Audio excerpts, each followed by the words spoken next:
Fierce debate over a gun control measure continues heading into the general election. 13th Legislative District candidates aren't as divided as some others on the issue, but they do feel passionate about the proposed law. Initiative 1639 implements restrictions on the purchases and ownership of firearms, including raising the minimum age to purchase a gun to 21. Places more restrictions on background checks, waiting periods, and storage requirements. Now, under the measure, a person who, let's say, left a firearm in a place where a prohibited person could potentially get access to the gun would be guilty of community endangerment, a Class C felony, if that person gained access to the gun. 13th Legislative District candidates weighed in on the measure following Greater Wenatchee Area Technology Alliance's STEM and Career Connected Forum at the Columbia Basin Technical Skills Center on Thursday. I'm opposed, and I'm opposed for a lot of reasons. But if you read through the initiative, there's a lot of different aspects in it that doesn't work for me. I'm not sure that it's going to work under the single title rule in the state of Washington. But there's one piece in it that really troubles me: is we're giving the Department of Licensing the authority to walk into our homes and determine if we are capable of owning a semi-automatic firearm.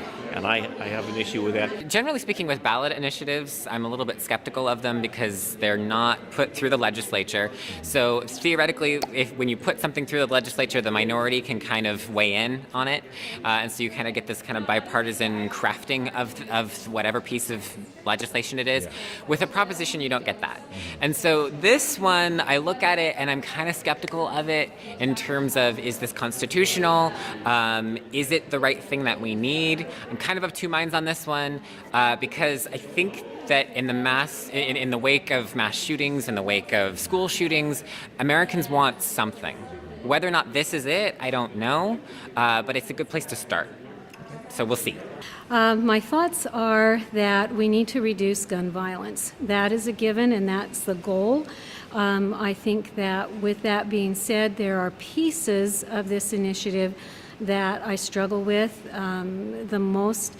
The one that comes to mind first is the age limit, the 18, having to be 21. So I do struggle with pieces of the initiative, but I absolutely agree that we have to keep guns out of the hands of dangerous people. And I know a lot of responsible gun owners who feel the same way.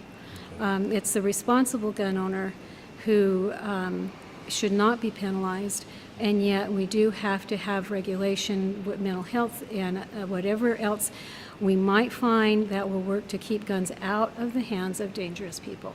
Hammond's opponent, Matt Manweller, was not present at Thursday's forum, but he did send a statement to iFiber One News about the measure.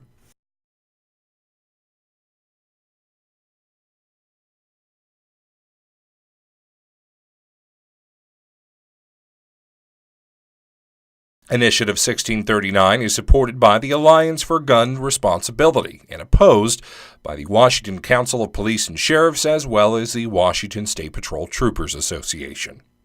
I'm Sean Goggins for iFiber One News.